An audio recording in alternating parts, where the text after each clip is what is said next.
Hey guys, welcome to the next part. Let's see what we have to do now that we have Liara.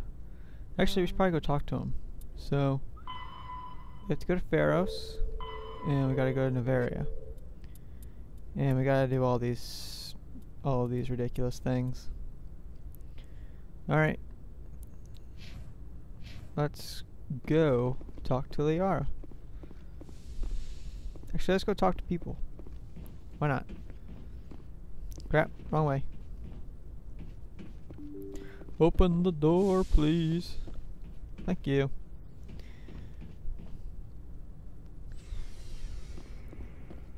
Okay, where's Kaidan? What are y'all doing? Where's that Kaidan? Where's Kaidan? Where's my main man, Kaidan? There he is.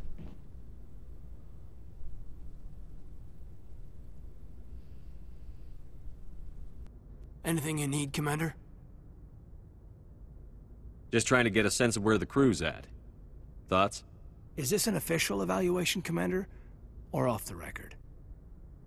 Alenko, when it's just you and me, you can consider it off the record.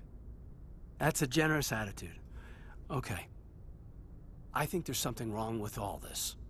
This Saren is looking for records on some kind of galactic extinction, but we can't get backup from the Council?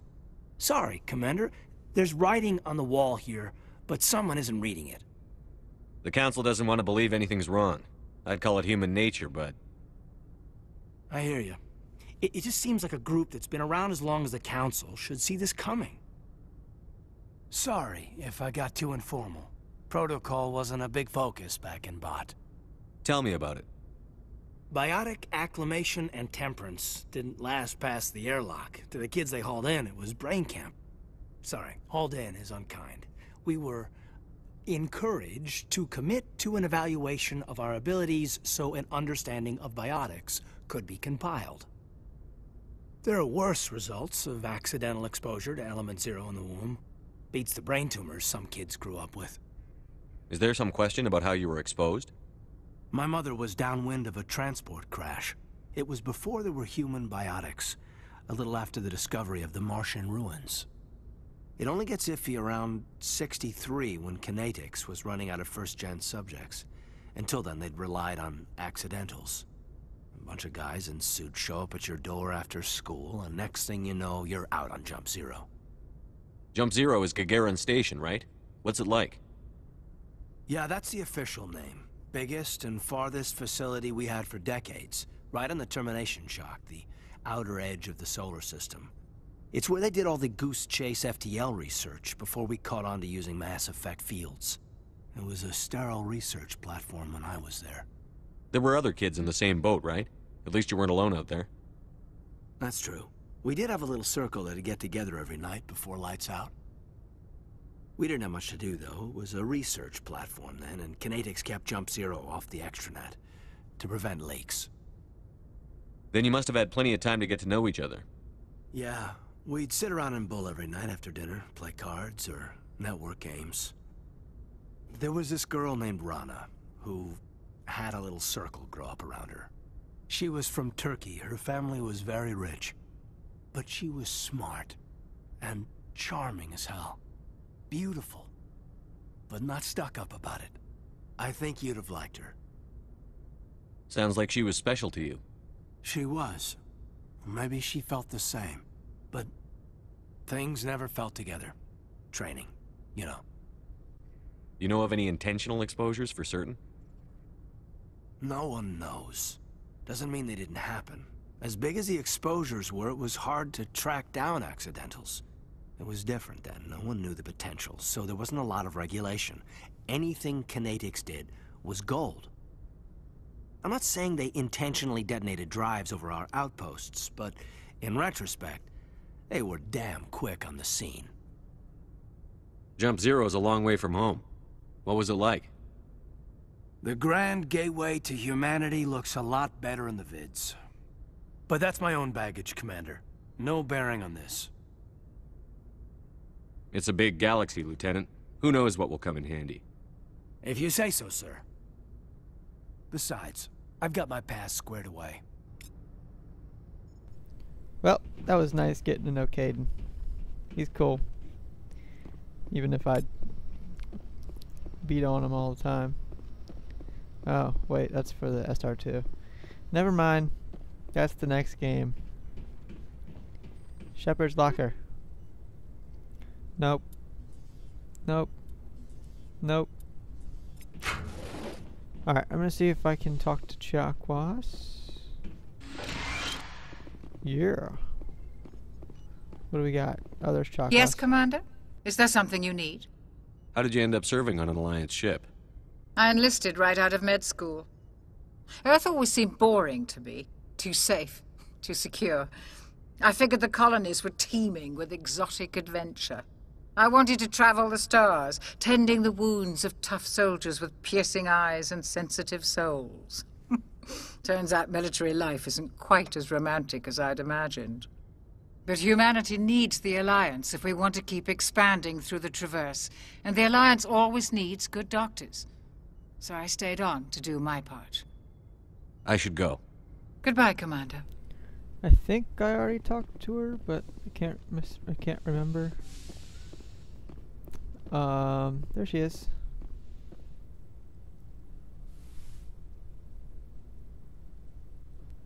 Commander, are you coming to check up on me? You look much better. How are you feeling? Dr. Chakwas assures me I am going to be fine. I was impressed with her knowledge of Asari physiology. You're in good hands. Dr. Chakwas knows what she's doing. I never properly thanked you for saving me from the Geth, Commander.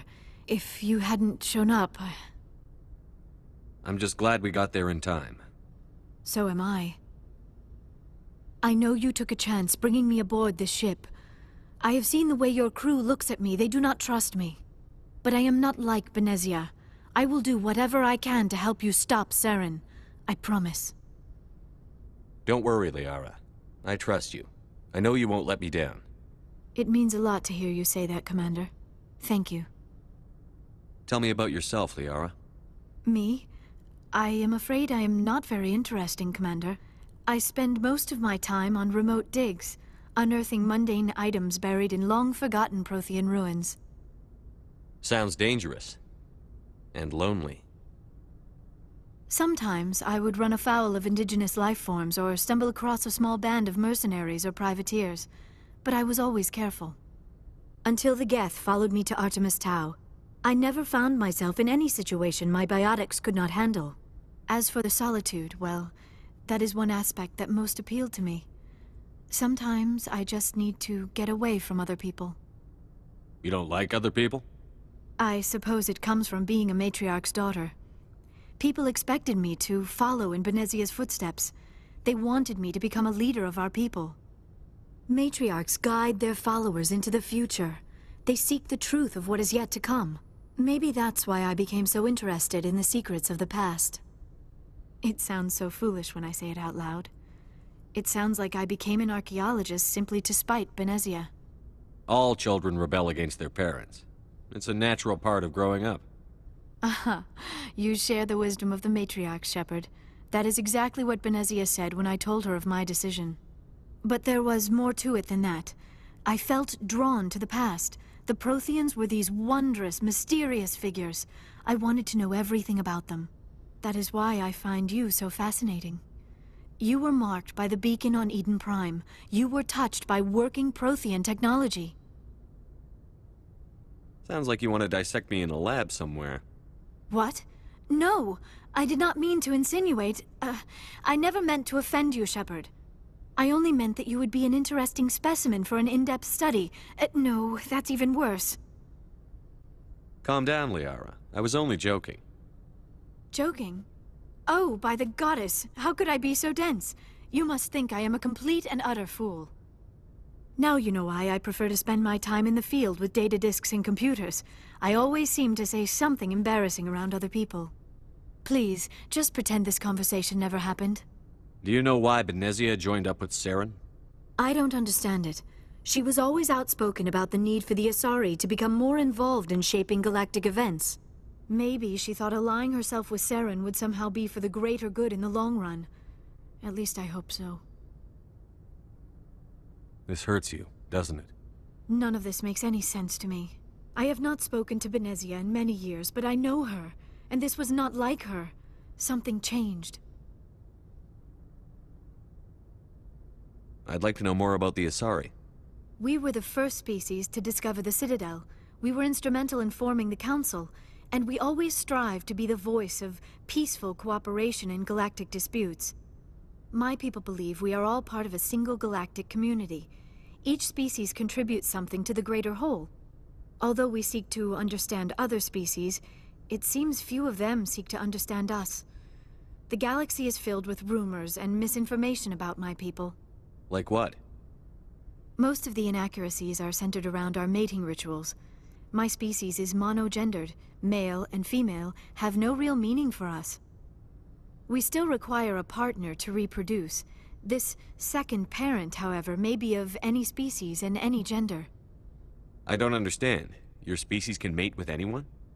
Mating is not quite the proper term, not as you understand it. Physical contact may or may not be involved, but it is not an essential element of the union. The true connection is mental. Our physiology allows us to meld with other beings. We can touch the very depths of their minds. We explore the genetic memory of their species. We share the most basic elements of their individual and racial identities. We then pass these traits on to our daughters. It is how we learn to grow as a species and how we develop a greater understanding of other races. What happens to your partner after the union? Every relationship is different. Some unions are a single encounter with both parents parting ways afterwards. Others can be more long-term. Sometimes an Asari and her partner will stay together for many decades. Do you know who Matriarch Benezia chose as her partner? She rarely spoke of her partner. Though I know my father, if you want to use that term, was another Asari. I thought you always needed another species to serve as one of the parents. Think about it, Shepard. If we were not able to mate with our own species, we would have died out long before we ever mastered spaceflight and left our homeworld. Union with our own kind is no longer common, not for the purposes of reproduction. Most Asari believe it weakens our species. Asari daughters inherit racial traits from the father species. If both parents are Asari, then nothing has been gained, or so conventional wisdom would hold. I am what is sometimes called a pureblood, though no Asari would ever be cruel enough to say the word to my face. It is a great insult among my people. It is possible Benezia's partner was embarrassed by their union. She may have been too ashamed to publicly acknowledge me as her offspring. Maybe she wanted to meet you, but couldn't. Something could have happened to her. Maybe she passed away. You might be right. I hope you are. But I have no way to know for sure. Benezia never spoke of her partner. Whatever happened, it caused her too much pain to dwell on it. She raised me by herself, though that is not uncommon. Many Asari raise their children alone, particularly if the father species is short-lived. Often the partner will pass on long before the child reaches maturity. I should go. Goodbye, Shepard. I don't care what you say. I could talk to Liara forever. And ever. And ever. I just want to talk to her forever. Alright, let's go downstairs. Talk to people. And then we're going to do a mini mission. One of the assignments. We'll save Pharos or Nevaria for later. Let's go, Shepard, go! Kinda weird. Alright. Any day now. Oh my gosh, this thing is so slow.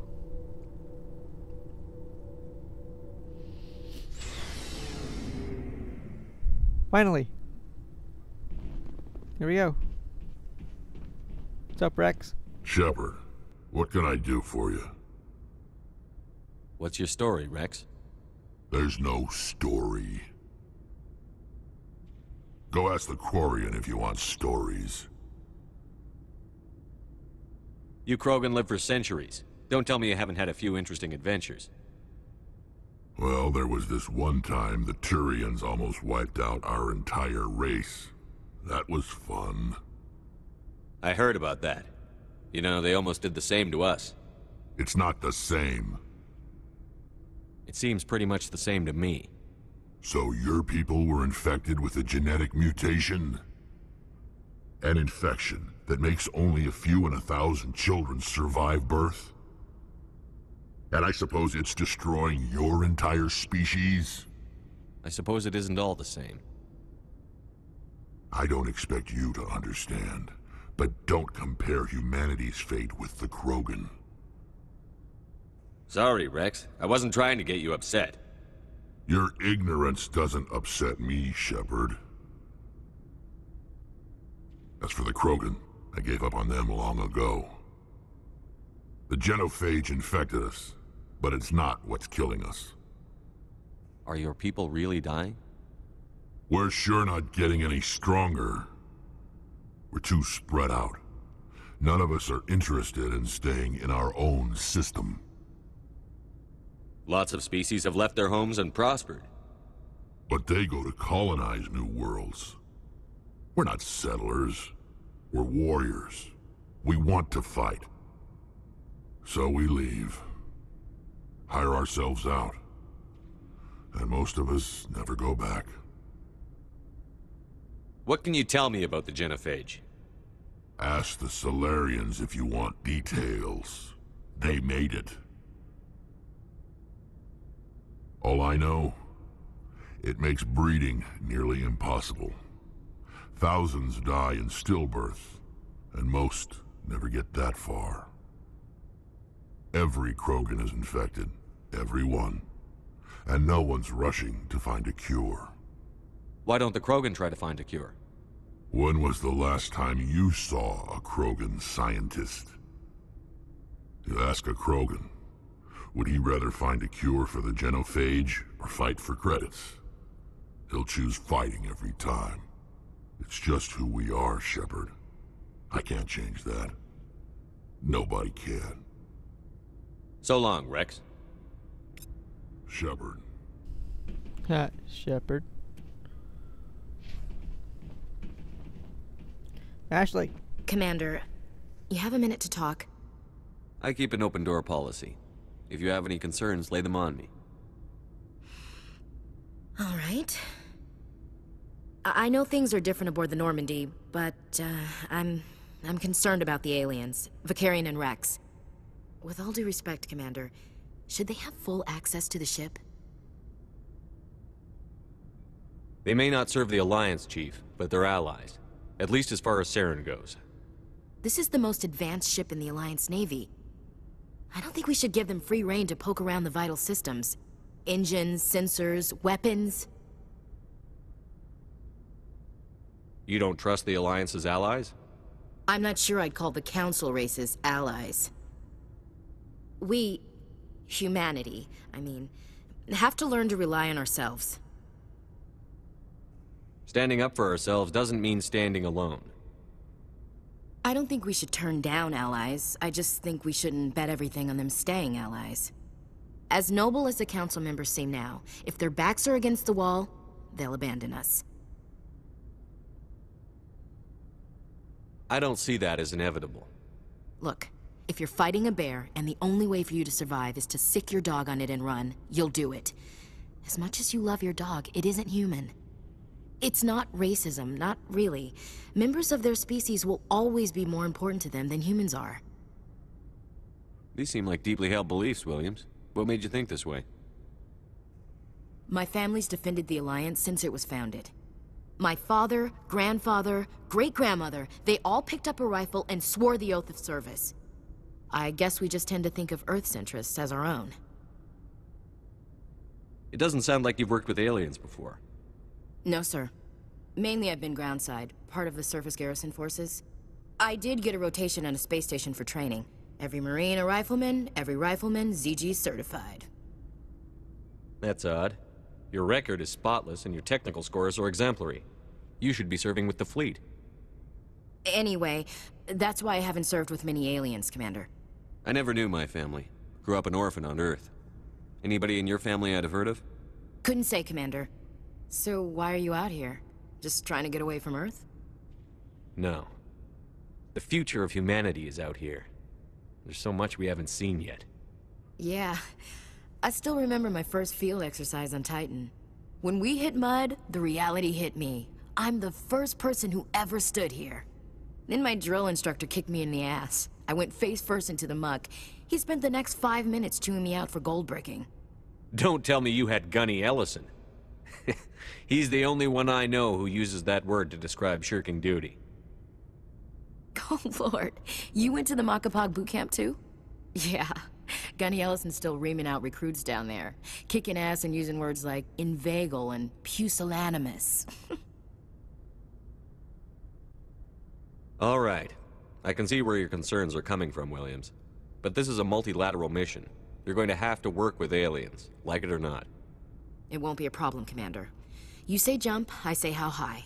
You tell me to kiss a Turian, I'll ask which cheek.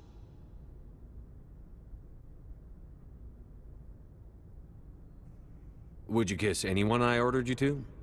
That depends, sir. If you ordered me to kiss a superior officer, that would be a violation of the regs concerning fraternization. That would make it an illegal order. I'd be required to decline and relieve you of command. Sir. What's your opinion on the last mission? Not sure I buy Dr. Tassoni's story about her and her mom not talking. They're family, right? I think she's being straight with us. Or at least, I don't think she lies very often. Yeah, she's probably really bad at it. Hey, want me to ask her about her sex life? Might be illuminating. I don't think she's used to teasing. Good-natured or otherwise. No fun, Commander. Too bad those ruins got destroyed. I mean, they lasted thousands of years. That's impressive. We'll talk later, Williams. Looking forward to it, sir. I'm gonna try and do, see what happens. If there's like, oh yeah, there's gonna be a cat fight. It's gonna happen. It's gonna be funny. Commander, nice work out there. I knew working with a Spectre would be better than life at CSEC. Have you worked with a Spectre before? Well, no, but I know what they're like. Spectres make their own rules. You're free to handle things your way. At CSEC, you're buried by rules. The damn bureaucrats are always on your back. For the most part, the rules are there for a reason. Maybe. But sometimes it feels like the rules are only there to stop me from doing my work. If I'm trying to take down a suspect, it shouldn't matter how I do it, as long as I do it. But CSEC wants it done their way. Protocol and procedure come first. That's why I left. So you just quit because you didn't like the way they do things? There's more to it than that. It didn't start out bad, but as I rose in ranks, I got saddled with more and more red tape. CSEC's handling of Saren was typical. I just couldn't take it anymore. I hate leaving. I hope you made the right choice. I'd hate for you to regret it later. Well, that's sort of why I teamed up with you. It's a chance for me to get off the Citadel, see how things are done outside CSEC. Either way, I plan to make the most of this.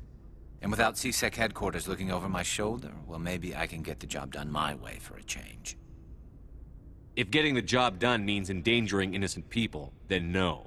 We get the job done right, not fast. Got it? I wasn't trying to... I understand, Commander.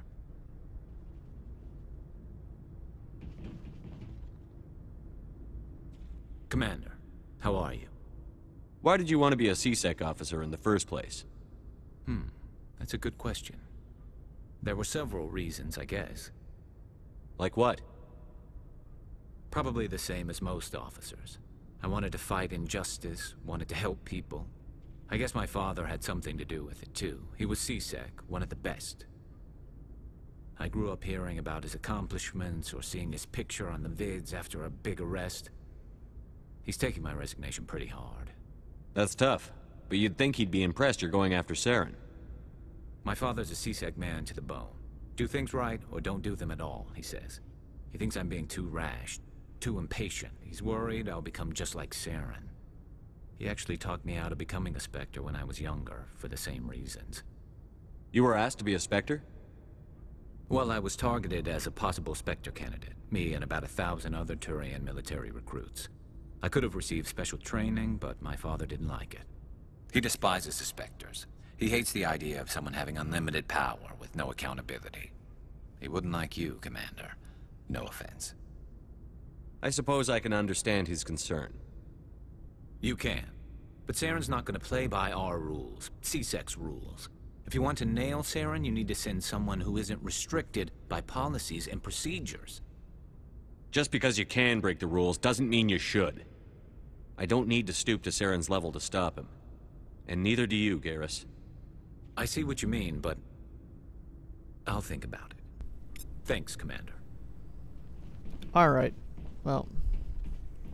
What you got for Hey, me? Commander. Looking for some extra supplies before you head out?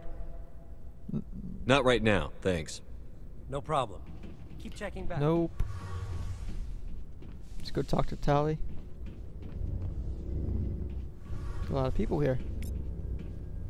Engineer Adams. Your ship's amazing, Shepard. I've never seen a drive core like this before. I can't believe you were able to fit it into a ship this small. I'm starting to understand why you humans have been so successful. I had no idea Alliance vessels were so advanced. The Normandy's a prototype. Cutting-edge technology.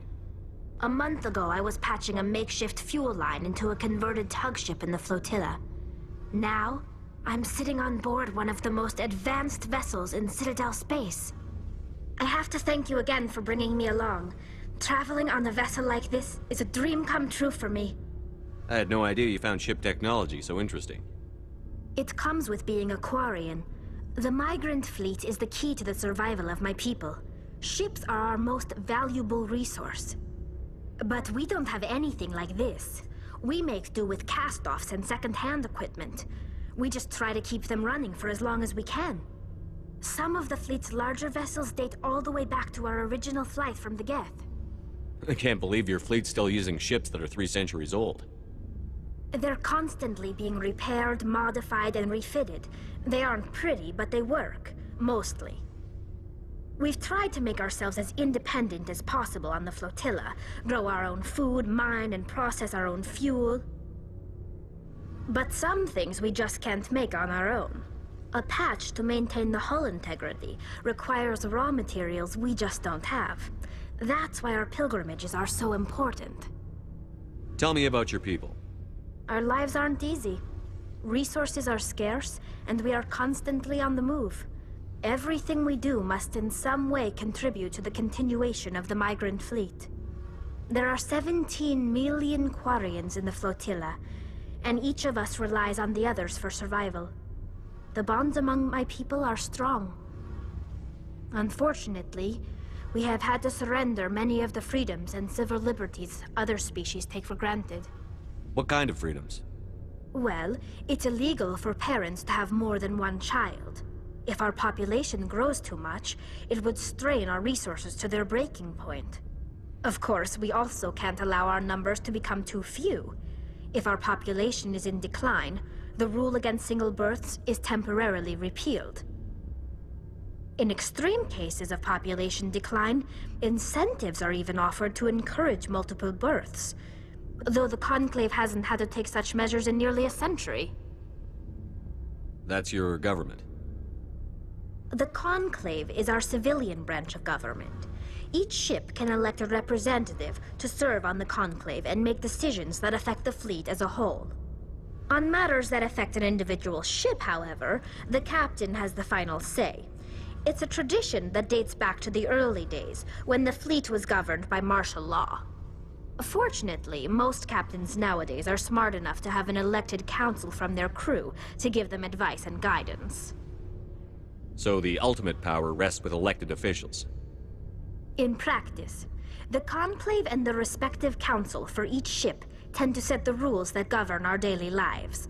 But in theory, we are still under military jurisdiction. The 5 top-ranking military officials in the fleet serve on the Admiralty Board. These 5 have the power to overrule any decision by the Conclave in case of emergency. To do so requires unanimous agreement among the Admiralty, and they can only do this once. After that, the entire board must resign their posts. It's a safeguard that served us well. In nearly 3 centuries, the Admiralty Board has only overruled the Conclave 4 times. I want to know more about the Geth. I doubt I can tell you anything you don't already know. It's been almost 3 centuries since they drove my people into exile. All I know is the story of their origins. What they were when we created them, and how they turned on us. Interesting. The Geth were originally created to serve as an automated manual labor force. Initially, their intelligence was as limited as any VI. Over time, we made small modifications to their programming to allow them to perform more varied and complex tasks, bringing them closer and closer to true AI status. How come the Council didn't step in and stop you? This wasn't true AI research. We may have been skirting the bounds of the law, but we never did anything that was actually illegal. The changes were so insignificant, so gradual, that we were able to control them. Or so we thought. But one thing we underestimated was the power of the neural network. 1 million Geth thinking simultaneously created an inherently unstable matrix. So, the Geth share brain power? Many of the Geth's logic systems were designed to work in concert with other nearby Geth. Basically, the more of them you have in the group, the smarter they are. So there's some sort of group consciousness? No, nothing like that. They cannot share sensory data or information. Their programming cannot handle that much simultaneous input. Each Geth maintains an individual awareness and identity. The neural network only operates on a process-based level. It's basically the synthetic equivalent of a subconscious. But when they're in close proximity, they can coordinate low-level functional processes, freeing up more capacity for original or independent thought. That doesn't make any sense. I'm probably oversimplifying. The Geth are incredibly advanced and complex creations. All you need to know is that they get smarter when they gather in large numbers. As we built more and more Geth, their effective intelligence became more sophisticated, more abstract. One day, a Geth began to ask its Quarian overseer questions about the nature of its existence. Am I alive? Why am I here? What is my purpose? As you can imagine, this caused a near panic among my people. What did you do? It was inevitable the newly sentient Geth would rebel against their situation.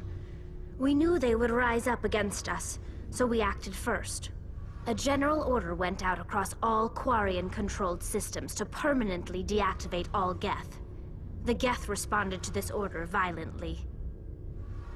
You can't blame them for fighting for their survival. We had no other choice. The Geth were already on the verge of revolution. By acting quickly, we had a chance to end the war before it began. The hope was that most of the Geth would still be little more than machines, incapable of organized resistance. But they had progressed much further than anyone anticipated. The war was long and bloody. Millions upon millions of Quarians died at their hands. In the end, we were forced to flee our own homeworld. We feared the Geth would pursue us, but they never came beyond the Veil. Now we drift through space, exile searching for a way to reclaim what was once ours. It's hard to feel sorry for you. Your ancestors tried to wipe out another species. We made a mistake when we created the Geth in the first place, but we did not make a mistake when we went to war against them. If we had not acted, they would have wiped us out.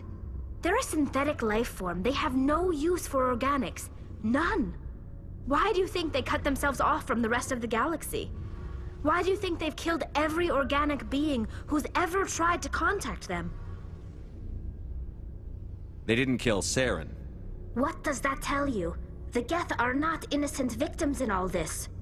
They're the enemy. They want to destroy us. Not just the Quarians. All organic life. That's why they've joined up with Saren. And that's why we have to stop him. I want to know more about the pilgrimage. When my people reach maturity, we leave our birth ships and seek acceptance with a new crew. It's necessary to maintain genetic diversity among the fleet. But no ship wants to accept someone who will be a burden on them. So, to prove our worth, we embark on a pilgrimage. We set out alone, leaving the flotilla and our families behind us. We only return once we have found something of value we can bring back to the fleet. This is presented as a gift to the captain of the respective ship we wish to join. If the gift is accepted, we are welcomed into the crew. Can a captain choose to reject the gift? That doesn't happen often. Most captains are eager to increase the size of their crew. It increases their own standing in our society. Even when a gift is not particularly valuable, the captain usually accepts it out of a sense of tradition. However, there is a stigma to presenting a substandard gift. It's not the best way to make a good impression on a new community. Most pilgrims don't return until they find something worthwhile. I want to talk about something else. Like what? I should go. See you later. Wow, that was a long conversation. Alright. Guess we'll say hey to him. Hey, Commander, you know that Quarian, Tali? She's been spending all her time down here asking me about our engines. I'll tell her to leave you alone. What? No, she's amazing. I wish my guys were half as smart as she is. Give her a month on board and she'll know more about our engines than I do. She's got a real knack for technology, that one. I can see why you wanted her to come along. I figured she'd be a real asset to the team. You got an eye for Tali, Commander, but I'm guessing that's not why you came down here. Fill me in on the IES stealth systems. How does it work exactly? You can't hide a ship out in space. They emit too much heat and radiation. Too easy for sensors to pick them up, unless you find a way to capture those emissions. So our stealth systems trap the energy we give off in storage sinks built into the ship itself. No emissions to give away our location. Eventually the sinks have to be vented. More than a few hours silent running and they overheat. Cook us inside our own hull. There's no way for anyone to detect us?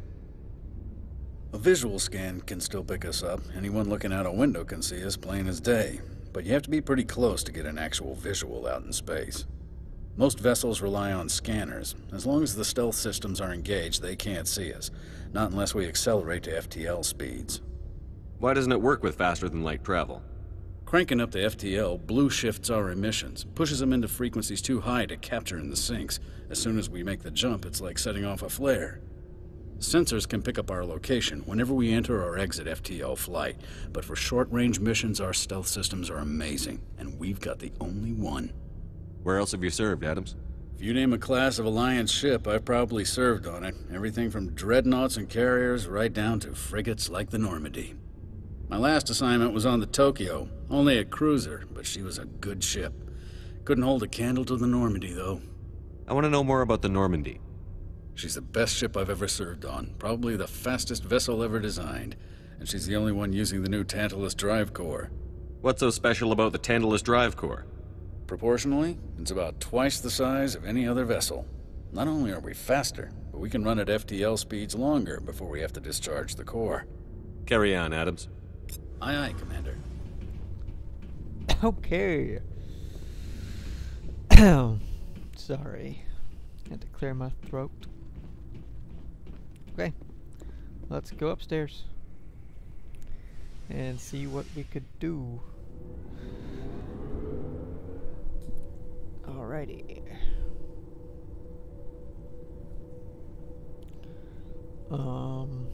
Probably go to Sparta.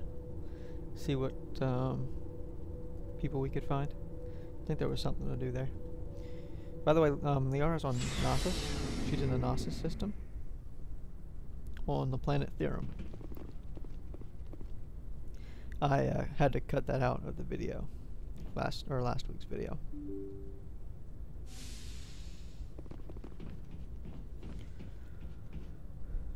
Okay, so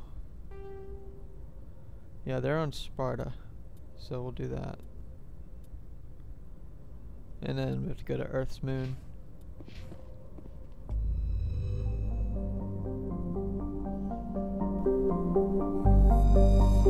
Yeah, so this is where Liara is.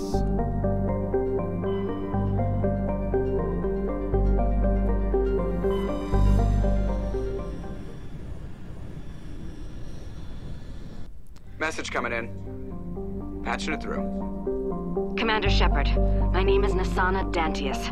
I have a job for you. I can't say any more in an unsecured communication. If you're interested in hearing my offer, meet me on the Citadel so we can talk in person. I'll be waiting in the Diplomat's Lounge on the Presidium. Told you I knew her last name. Alright, this is where the Marines are, I think. This is gonna be a pain. Alright, so we're gonna do this, and then we'll do some other assignments, and then we'll go to Pharos. Let's take Liara, and I don't think we need Tali. Take Liara and Kaidan. Gotta love it. Kaidan. So much fun.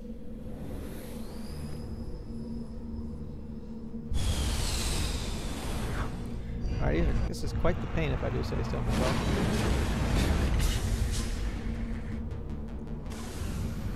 Have to drive this thing around.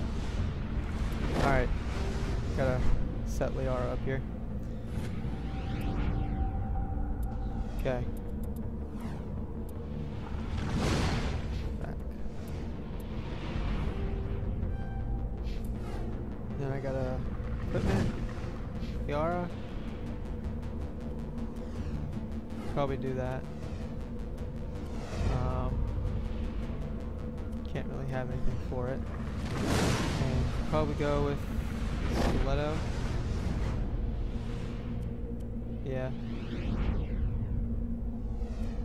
Yeah, we'll do the Stiletto. You can have that, and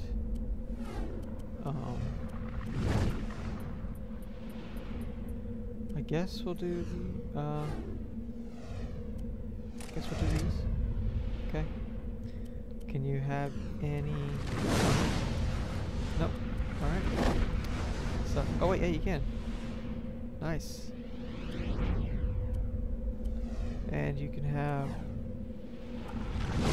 this. Alright. Cool. Let's do it. Oh wait, I need to check the map. Okay, so we gotta go here. Well, let's go check this debris out. I'm not gonna lie to you guys. The mountains are a pain in the ass. Quite a pain. This is probably what takes the longest in this game. If you do the side quests. You do the main missions on the page pretty fast. I beat it in a day on hardcore. So there's some stuff over there too.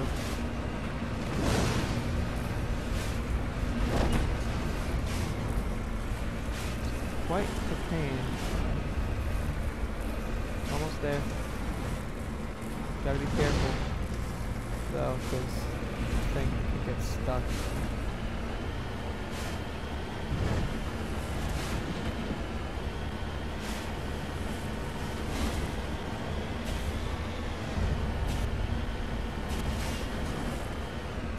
Alright, let's get out. Check this thing out here. Salvage that. A, Y, B, X, B, A, X. Cool. Take those. Let's get the makeup. Gotta go back up this freaking mountain again. Try and figure out a way around. So check this thing out over here.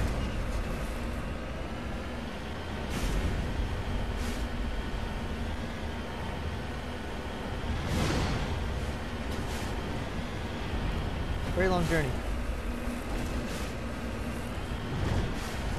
See what this is. Get out. Survey. Y, A, B, B, B. Survey the deposit of lithium. I leveled up. Woo! Add more to my stuff here. Shotguns. And Kaidan, you need to work on your lift. Liara, your lift is already good. Your singularity could get better. Alright. Now let's go over here. Alright, so it's the other direction.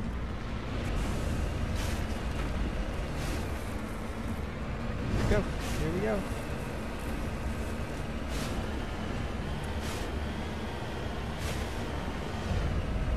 Yeah, doing these things are quite ridiculous.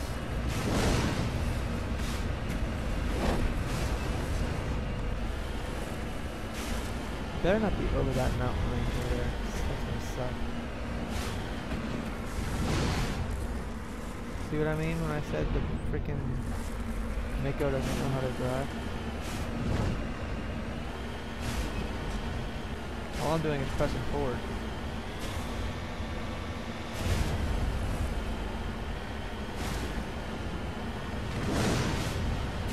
When you press A to do like the little lift off things, that helps out sometimes.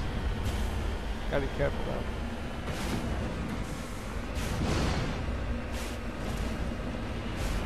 Okay.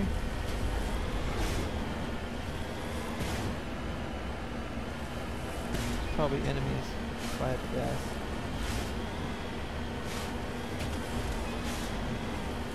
Seems to be up here. Wherever it is. Where am I at? Where's it at? Oh, it's right there. It's a mummified Solarian. X, Y, X, B, X.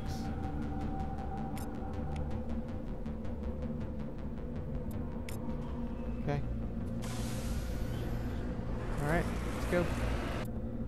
Let's put another thing. That's where it is. Alright, so that's where we're gonna go. That's where we gotta go.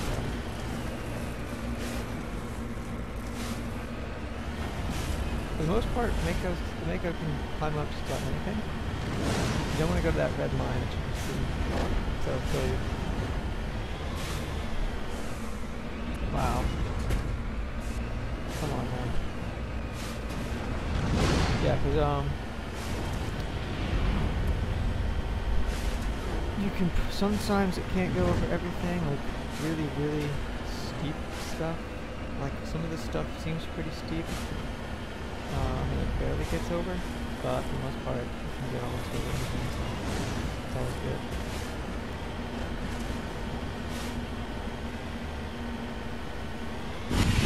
Oh, crap! Oh, crap! It's a thresher maw. Oh, Jesus. That, oh my god. I'm stuck. What the hell?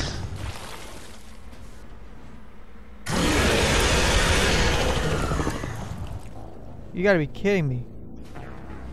What the hell was that? Wow.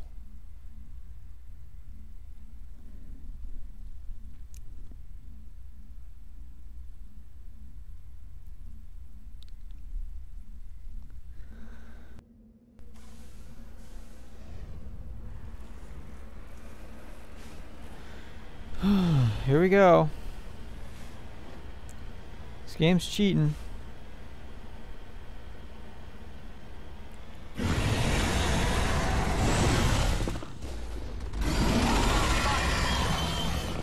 How am I already dead?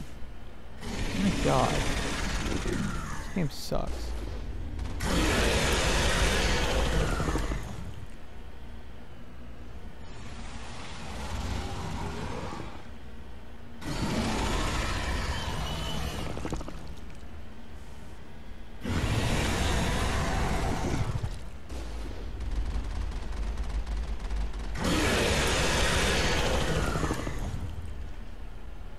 We got this, we got this. Sorry guys if I'm not talking much. I'm trying to concentrate because this thing's killed me like 5 times. I want it to be over really bad. Oh my god. I don't understand.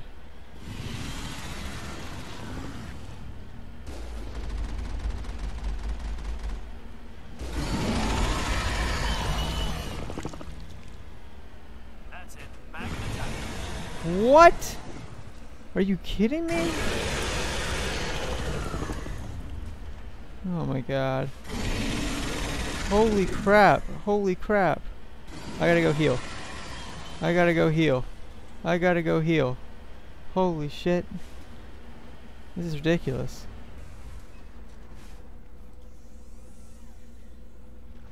How the hell is he doing that?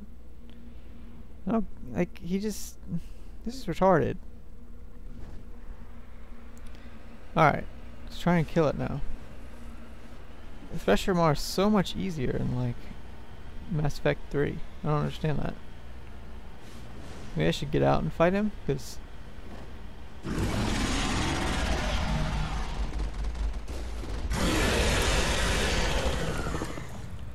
Alright, gotta go, gotta go. Holy crap. Ah! Damn it!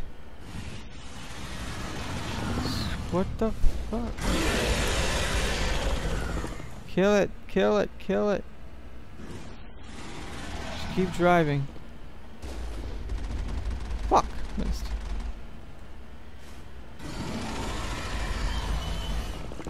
Go! Drive! Drive straight, damn it. Holy shit.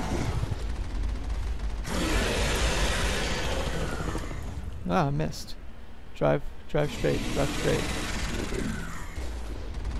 Damn it.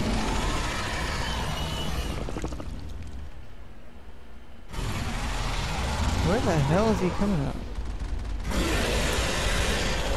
Jesus. Alright. Can do this. Can do this. You don't have to die again. Does not have to happen.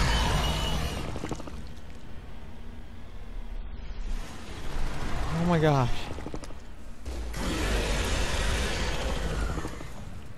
Drive, drive, drive, drive, damn it, drive. Oh my god.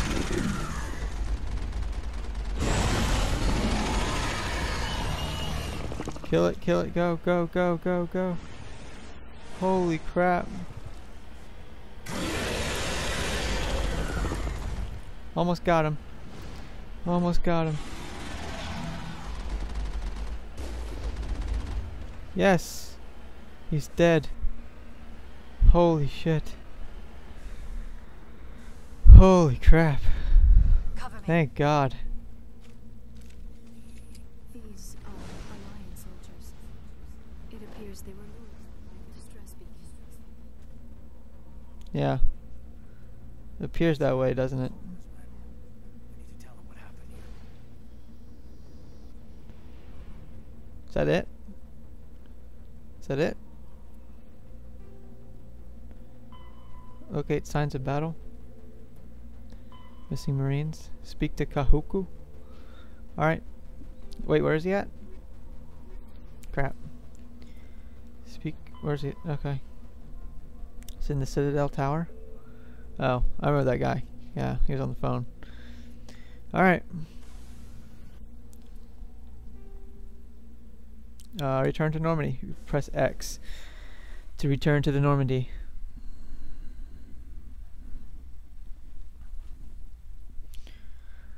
Alright guys, well thank you for watching the video. Stay tuned for more. Please subscribe and comment, give me feedback. See you guys next time.